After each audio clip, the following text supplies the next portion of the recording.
E o Conselho Nacional de Política Criminal e Penitenciária, que é vinculado ao Ministério da Justiça, aprovou uma recomendação para que os agentes de segurança pública utilizem câmeras corporais em suas fardas. Essa recomendação vale para policiais militares, policiais civis, guardas municipais, agentes penitenciários e também bombeiros. Esse documento não tem força de norma. Ele contém padrões a serem utilizados no uso de câmeras em fardas de policiais. Inclusive, recomenda a instalação e o uso das câmeras corporais para a gravação ambiental de vídeos com imagens e sons nos uniformes de todos os agentes de segurança pública. Vamos começar essa rodada com o Roberto Mota. Mota, recomendação, sugestão, orientação não são o mesmo que ordem e determinação. A câmera corporal está longe de ser uma unanimidade nesse debate no âmbito da segurança pública. Por quê? Eu acho que todas as pessoas que tomam decisões sobre segurança pública deveriam usar câmeras corporais. Eu gostaria que o burocrata que recomenda o uso de câmeras usasse câmeras também, para que a gente pudesse ver no final do dia se ele, por exemplo, estou só aqui chutando, né? Tem algum amigo, algum conhecido que trabalhe no ramo de câmeras, se ele tem alguma motivação para recomendar câmeras que não seja o bem-estar da população. Que tal isso? Colocar câmeras nessas pessoas. Quando a gente examina essa questão e várias outras ligadas à segurança pública, a gente percebe que existem duas abordagens em relação à segurança pública. A primeira é uma abordagem ideológica. A pessoa tem ideias preconcebidas e ela quer aplicar essas ideias independente da realidade, né? A minha ideia é essa e acabou. A segunda abordagem é o chamado policiamento baseado em evidências. Nessa segunda abordagem, você usa aquilo que funciona, aquilo que a gente já viu que dá certo no combate ao crime. Então vamos falar sobre câmeras especificamente. Vamos ouvir o que diz o governo americano. De acordo com o relatório do Departamento de Justiça do governo americano de 2018, as principais razões pelas quais as polícias americanas adotaram câmeras corporais foram melhorar a segurança dos agentes, aumentar a qualidade das provas, reduzir as queixas de civis e reduzir o risco de responsabilização da polícia por abusos. Mas uma análise das experiências não comprova a eficácia das câmeras corporais em atingir esses resultados. Na verdade, uma revisão abrangente de 70 estudos sobre o uso de câmeras corporais por policiais não mostrou nenhum efeito consistente ou estatisticamente significativo. Esse é um relatório oficial do governo americano, está disponível no site do governo americano e se você for agora no meu Twitter, rmota2, a minha última postagem mostra esse relatório e tem um link. Diante deste fato das evidências, de novo, existem duas abordagens. Ou você olha a realidade e toma decisões com relação à segurança pública que vão envolver dinheiro público baseado na realidade, ou você continua insistindo na sua crença ideológica contra as evidências. Pois é, agora, Cristiano Beraldo, a câmera corporal e esses sistemas não são baratos, né? Se os estados decidirem acatar essa recomendação, eles terão de abrir processos licitatórios, terão de investir muito para comprar esses equipamentos, né? Para equipar toda a força policial. Isso pode ser um impeditivo ou, na verdade, você vê de outra forma, ao contrário? Você acha que muito provavelmente eles vão abraçar a pauta e devem instalar esses sistemas nas polícias estaduais? Eu vejo tudo ao contrário. Na verdade, a gente tem... Bom, perdemos o contato com o Beraldo, até quem nos acompanha por imagens viu que sumiu a imagem do Cristiano Beraldo, então eu vou passar justamente essa pergunta que eu fiz para o Alan Gani. Gani, esse investimento que as polícias, caso entendam que essa pode ser uma boa saída, uma solução e sigam a recomendação do Ministério da Justiça, esse investimento é altíssimo, né? A gente está falando de milhões e milhões de reais. Isso pode ser um impeditivo ou, na verdade, você acha que é o contrário? Eles vão abraçar para atender também aos anseios de vários grupos, ONGs e por aí vai? Eu acho que vão abraçar sim, porque na hora que tem toda essa pressão dessas ONGs, destes grupos de pressão, de intelectuais, de setores da mídia, aí a abundância do dinheiro aparece. Só que a gente tem que lembrar que no mundo real, Caniato, os recursos eles são escassos. Então o que eu estou querendo dizer aqui? Que mais dinheiro para comprar a câmera lá para o policial é menos dinheiro para o armamento. Eu não tenho dinheiro para tudo, eu tenho que fazer escolhas. Esse é o mundo real, esse é o mundo adulto, que não tem o dinheiro infinito. Ou, sei lá, mais dinheiro para a câmera é menos dinheiro para medicação contra diabetes, por exemplo. Será que é prioridade mesmo do país a câmera do policial? Ou o armamento para a própria polícia? Será que realmente essa é a prioridade? E aí eu acho que é bastante interessante. Veja quem são os grupos que defendem a utilização de câmera no policial. E veja quem não defende. A própria corporação, muitos policiais, eles são contra essa ideia. Porque me parece que é uma medida intimidatória, é uma medida de inibição do policial. Aliás, parte do pressuposto que todos desrespeitam os protocolos. Exatamente. Todos desrespeitassem a população, uma coisa assim. Tem um método aí, passa uma narrativa de que todo policial, ele comete abusos. Quando isso é uma inverdade, é uma minoria na polícia que comete abusos, né? A maioria dos policiais exerce um trabalho absolutamente honesto, ganhando mal e colocando a sua vida em risco. Isso vale para a Polícia Civil, isso vale para a Polícia Militar e isso vale para a Polícia Federal. Então, e tem um outro problema aí, além dessa inibição, de uma tentativa de intimidação do policial e essa mensagem ruim para a sociedade. Tem um outro problema, Caniato. Hoje, a gente sabe que as imagens, elas acabam vazando facilmente, né? E aí, de repente, num ato de legítima defesa, o policial mata um determinado bandido ou mesmo prende. Será que esse policial, com as imagens vazadas, ele não vai ser alvo de retaliação do crime organizado?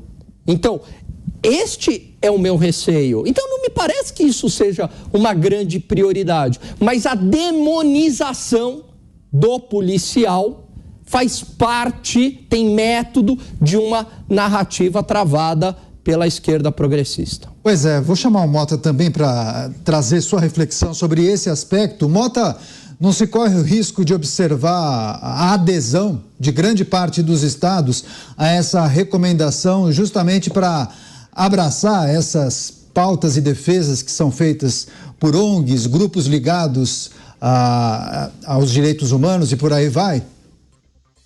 É certeza, Caniato. É certeza porque existem centenas dessas ONGs.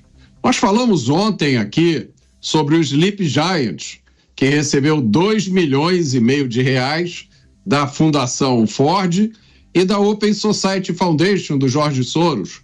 Essas mesmas fundações irrigam essas ONGs. É uma batalha desleal.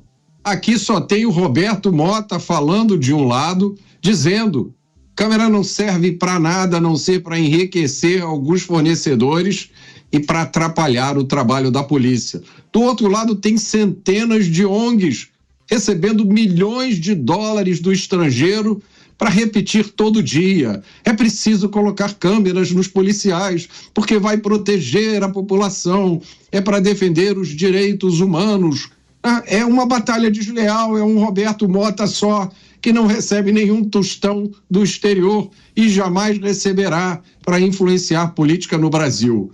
Agora, a gente vai tratar desse assunto sempre que ele aparecer e apontar a verdade, mostrar a verdade. Não faz sentido nenhum.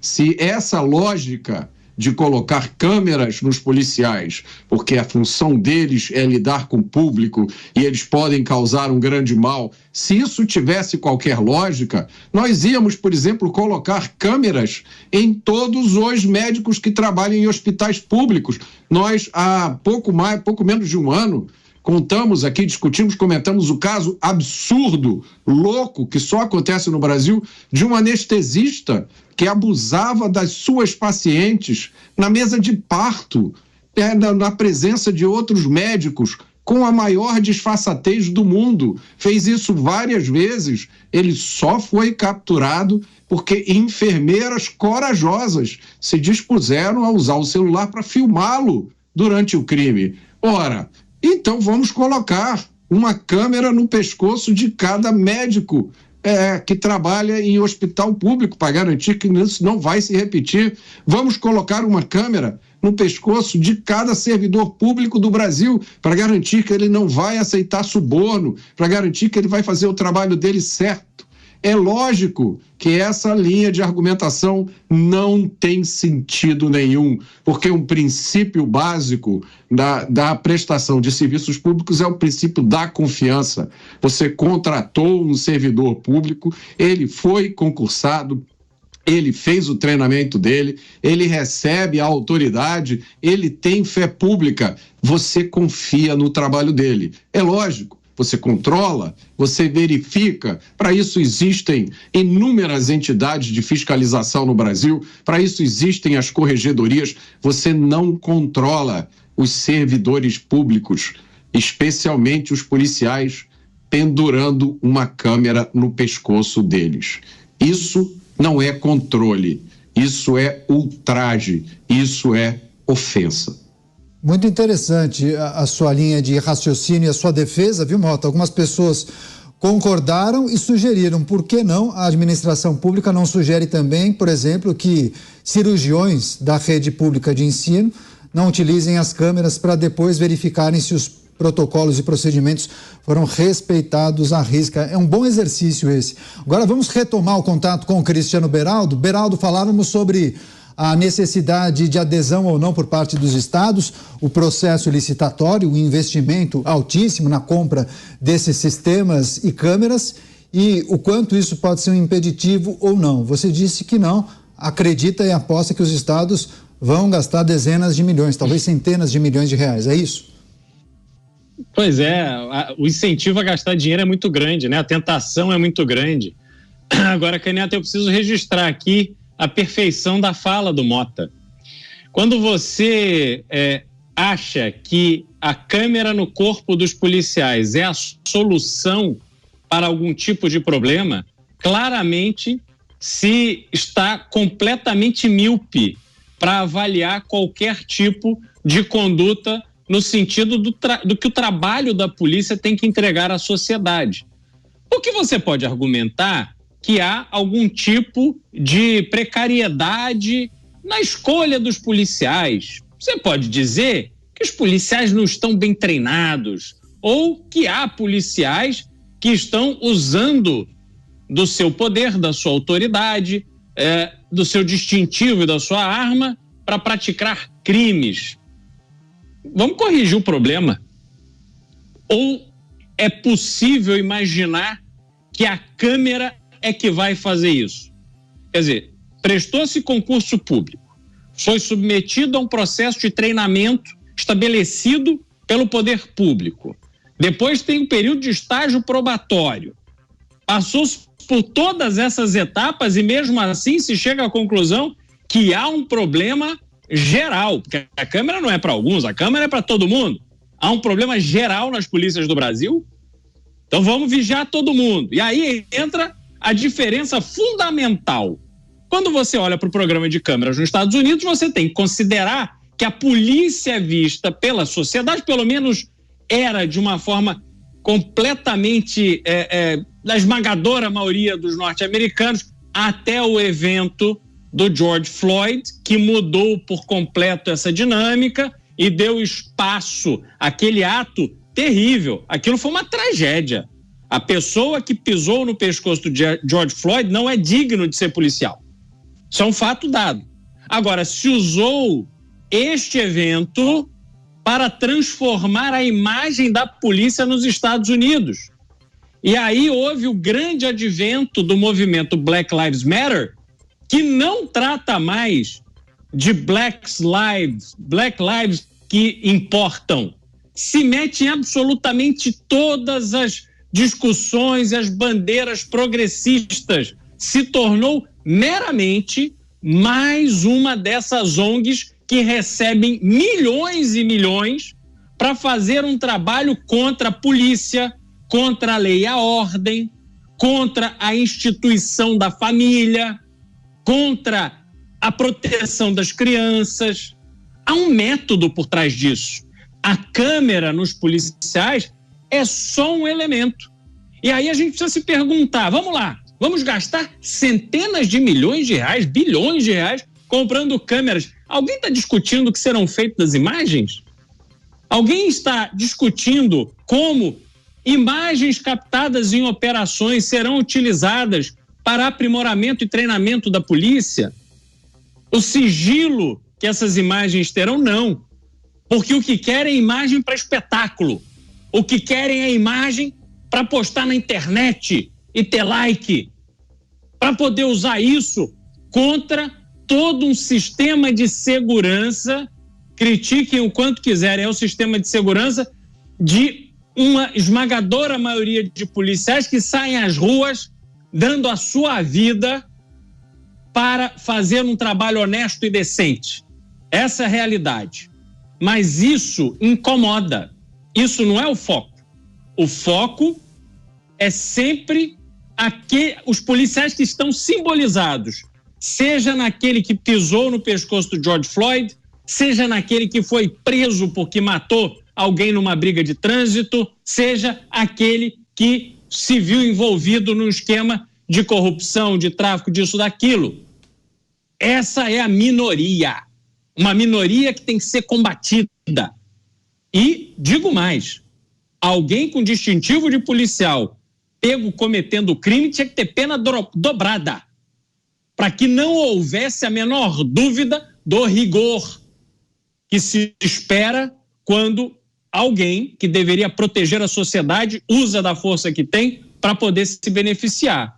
Mas nada disso é discutido. O que se quer discutir é câmera para inibir a ação dos policiais e deixar a bandidagem cada vez mais à vontade. Pois é, as câmeras nos Estados Unidos sempre foram muito utilizadas, mas tinham um impacto na sociedade de enaltecer aquela atividade, tanto que algumas emissoras de televisão começaram a produzir shows, programas que reuniam esses vídeos. Tinha até um muito famoso, o Call 911, traduzido aqui, chegou a passar em alguma emissora de TV, Emergência 911, que mostrava justamente as operações da polícia norte-americana em muitas localidades do país, mas sempre nesse viés, né, enaltecendo a atividade do policial. O Alan Gani, enquanto o Beraldo falava, sobretudo sobre o caso do George Floyd, o Alan Gani fez algumas anotações aqui. Quer fazer um complemento, Gani? Depois eu passo para o Mota. Foi muito boa a lembrança do caso do George Floyd que o Beraldo trouxe, porque a gente percebe o quanto as ideias intelectuais produzidas na academia, elas têm um poder muito grande no país. Logo quando ocorreu aquele episódio, antes mesmo de apurar todas as circunstâncias, lógico que aquilo foi abominável, mas antes mesmo, né, de dizer ali se era um crime de racismo ou se aquele policial tinha aquela conduta, inclusive com cidadãos brancos, como já tinha ocorrido no passado, como abafaram propositalmente a morte de um cidadão branco na mídia norte-americana com o mesmo procedimento, porque interessava antes mesmo de tudo isso, já havia todos esses grupos de pressão para literalmente incendiar os Estados Unidos. Existe um intelectual que talvez seja o maior intelectual dessas causas identitárias, e aqui eu coloco intelectual entre aspas, porque ele é um grande ativista, mas ele faz um estrago muito grande com as suas ideias, que procurem por esse nome, chamado Kendi. Esse intelectual, só para vocês terem uma ideia, ele diz que todo branco é um racista. Ele é mais ou menos racista, mas ele já é um racista. E esse tipo de ideia, na hora que teve aquele episódio que foi uma exceção, logo esses ativistas colocaram fogo nos Estados Unidos com discursos absolutamente irresponsáveis. A partir daquele momento, a polícia foi demonizada nos Estados Unidos inteiro, e grupos saíram fortemente armados, colocando fogo nos Estados Unidos, incendiando lojas, destruindo o comércio, batendo em pessoas de maneira brutal, matando pessoas que eram inocentes. Então a gente tem que tomar muito cuidado antes, né, de sermos influenciados por essas ideias intelectuais extremamente perigosas. Pois é, só para fechar esse capítulo dentro do debate de segurança pública, Mota, Beraldo e Gani fizeram boas observações, você pode fechar, por favor. O que o Beraldo falou parece uma coisa simples, trivial, mas talvez aí esteja a chave para a gente destrinchar esse interesse tão forte por câmeras, né? Qualquer um que tem qualquer familiaridade com o trabalho da polícia sabe da dificuldade da rotina diária de um policial, principalmente do policial militar, que está todos os dias nas ruas. Quem mora no Rio de Janeiro, nos últimos dias, viu, aqui fez um calor, sensação térmica de 60 graus. Esses policiais militares estão na rua com um fardamento pesado, botas, colete à prova de balas por cima, e alguns deles, muitos deles, usam um tipo de uma armação no peito, uma câmera projetada para frente. Eu desafio a esses burocratas que estão nos seus gabinetes de ar-condicionado, tomando essas decisões, eu passo a aprovar o uso de câmeras. Se vocês passarem um dia com a roupa do policial militar debaixo do sol aqui do Rio de Janeiro, não vale desmaiar, não vale passar mal. Se coloque no lugar dele por um dia. E aí, essas perguntas que o Cristiano Beraldo fez são muito importantes. Eu vou fazer outras aqui. Eu quero saber quem é que vai trocar a bateria dessas câmeras todo dia. Porque câmera funciona com bateria, né? Tem que ser carregado, quando a bateria dá problema tem que trocar. Quem é que vai fazer o download dessas imagens? Todo dia, quando o policial volta para o batalhão, alguém vai ter que baixar essas imagens. Leva tempo. Eu quero saber quanto tempo essas imagens vão ser guardadas. Será que é só por 15 dias, uma semana, que nem aquelas imagens de um ministério? Ah? Eu queria saber que tipo de confidencialidade vai ser aplicada a essas imagens. Quem é que vai poder olhar essas imagens? Quem é que vai ter acesso? Qual é a chance das organizações criminosas terem acesso a essas imagens? No Brasil, a gente sabe, tudo vaza. E por último, eu quero fazer uma pergunta que é meio séria, meio retórica. Se nós vamos usar câmeras nos policiais, por que não usar câmeras também nos presos durante as saidinhas? Eu já estou ouvindo a resposta da turma das ONGs. Não, Roberto, não pode, porque isso viola os direitos humanos dos presos. Pois é, companheiro, policial também tem direitos humanos.